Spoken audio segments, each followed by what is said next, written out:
Assalamualaikum warahmatullahi wabarakatuh.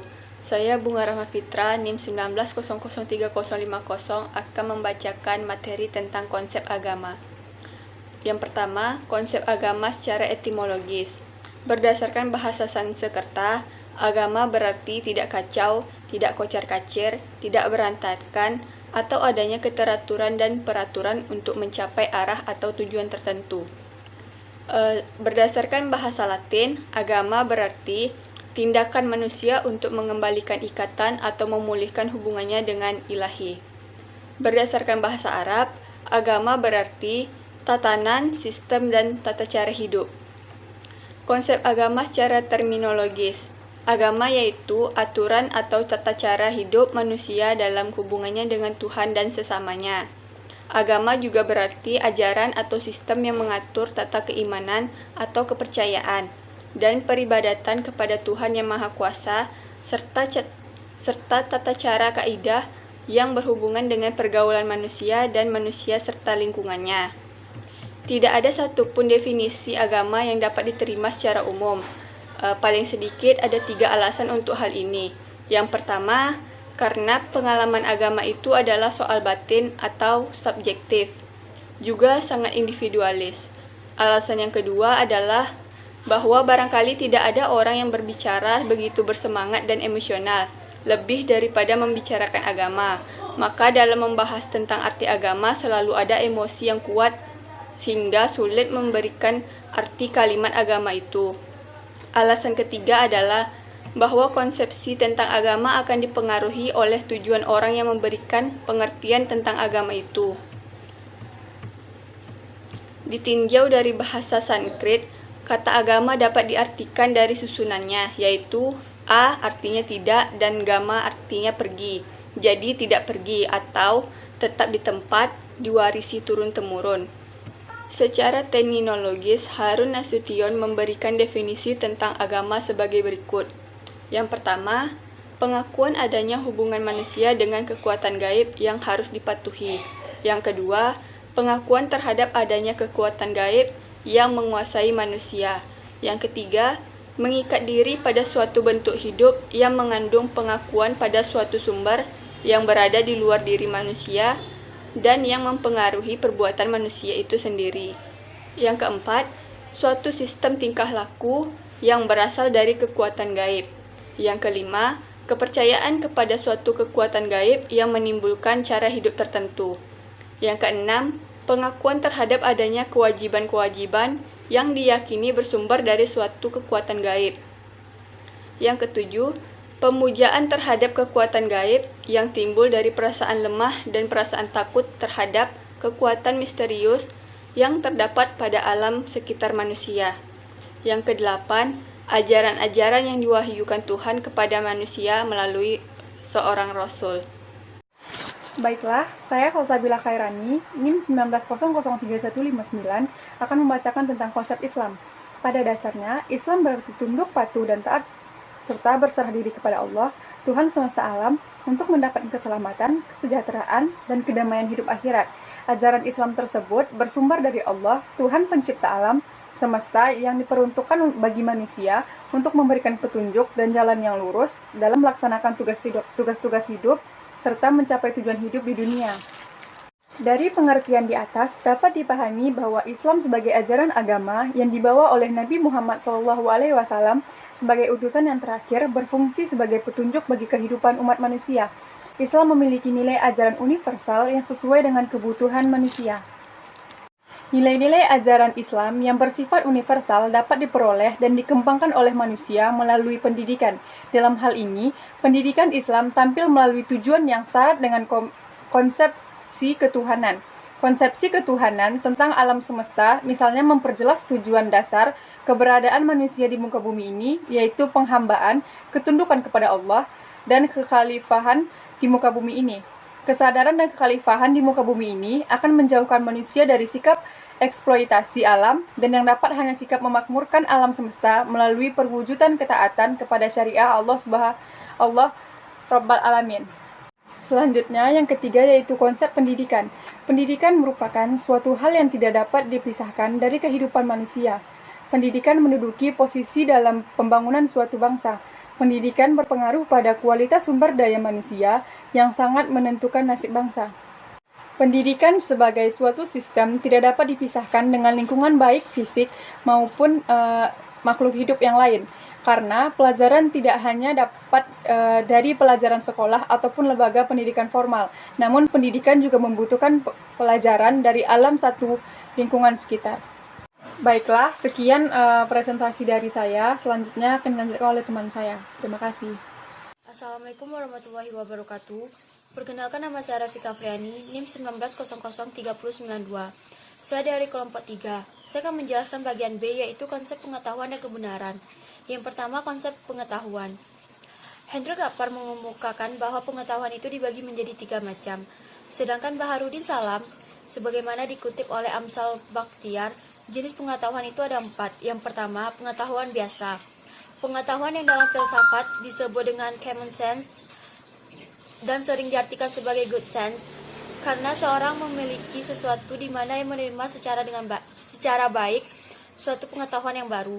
Yang kedua, pengetahuan ilmu atau sains merupakan pengetahuan yang diperoleh lewat penggunaan metode-metode ilmiah yang menjamin kepastian kebenarannya. Yang ketiga, pengetahuan filsafat diperoleh lewat pemikiran rasional yang didasarkan pada pemahaman, spekulasi, penilaian kritis, dan penafsiran. Yang keempat, ada pengetahuan agama. Pengetahuan yang hanya didapatkan oleh Tuhan lewat utusan-utusannya. Dan kita wajib mempercayai pengetahuan ini sesuai dengan agama yang dianut. Yang kedua, konsep kebenaran.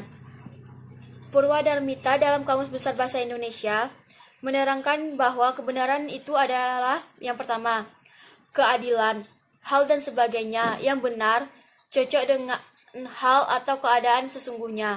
Misalnya, kebenaran berita ini masih saya ragukan. Kita harus berani membela kebenaran dan keadilan. Yang kedua, sesuatu yang benar. Sesungguh ada betul-betul hal demikian halnya dan sebagainya. Misalnya, kebenaran-kebenaran yang diajarkan agama. Yang ketiga, kejujuran, kelurusan hati. Misalnya, tidak ada seorang pun sanksi atas kebaikan dan kebenaran hatimu. Sedangkan menurut Abbas Hamadi, kata kebenaran bisa digunakan sebagai suatu kata benda yang konkret maupun abstrak. Jika subjek hendak menuturkan kebenaran, artinya adalah proposisi yang benar. Proposisi maksudnya adalah makna yang dikandung dalam suatu pernyataan atau statement. Untuk dapat merumuskan kebenaran, syarat pertama yang harus dipenuhi adalah jaminan bahwa pengetahuan yang kita peroleh harus berasal dari sumber yang benar. Baiklah, saya Materi Agustina, NIM 19003078 akan menjelaskan materi tentang teori-teori kebenaran. Yang pertama, teori korespondensasi. Teori kebenaran korespondensasi adalah teori yang berpandangan bahwa pernyataan-pernyataan adalah benar jika berkorespondensasi terhadap fakta atau pernyataan yang ada di alam atau objek yang dituju. Yang kedua, teori koherensi.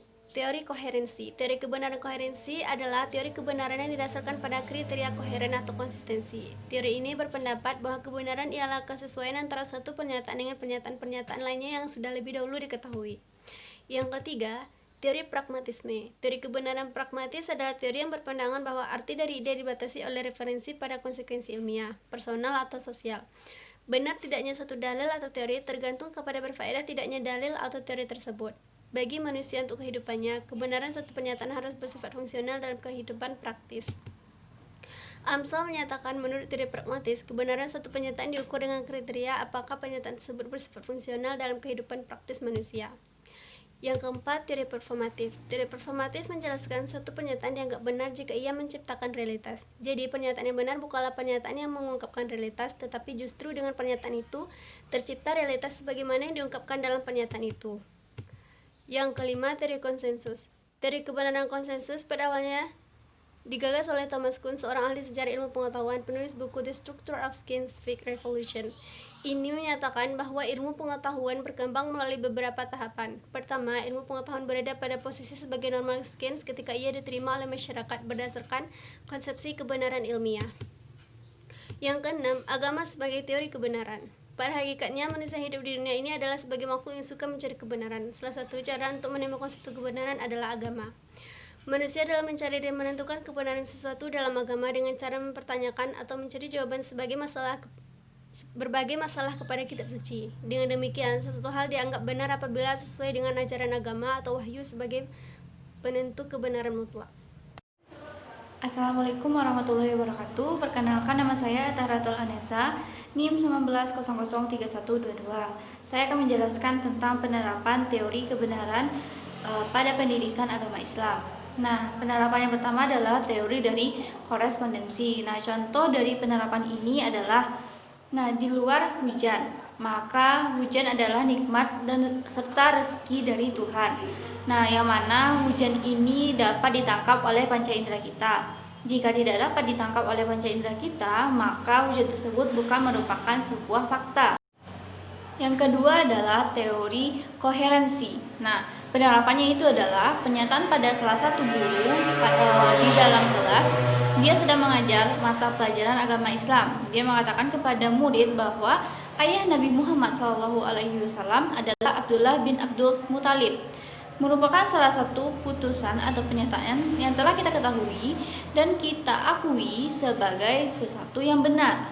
Dan yang ketiga adalah teori pragmatisme. Nah, teori ini berusaha untuk menekankan metode dan pendidikan yang berhubungan dengan agama Islam yang lebih sistematis, yaitu metode menyelidiki bagaimana kisah dan perjuangan para nabi terdahulu untuk menyebarkan agama Islam. Hal ini bertujuan agar memberikan eksperimen yang dipakai dalam segala bidang. Salah satu bidang pendidikan agama Islam untuk dipelajari dan dimaknai oleh masyarakat. Dan yang keempat adalah penerapan teori performatif. Contoh dari penerapan ini adalah yaitu cara menentukan awal bulan Ramadan. Nah, awal bulan Ramadan seperti yang kita ketahui, untuk penentuannya itu adalah adanya dan atau terlihatnya hilal.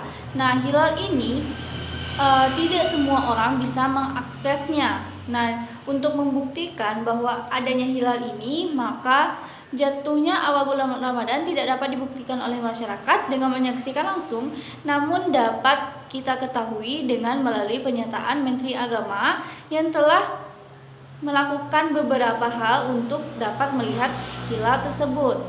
Kesimpulan dari seluruh makalah dari penerapan teori kebenaran pada pendidikan agama Islam adalah pendidikan sebagai suatu sistem yang tidak dapat dipisahkan oleh lingkungan baik fisik maupun makhluk hidup yang lain.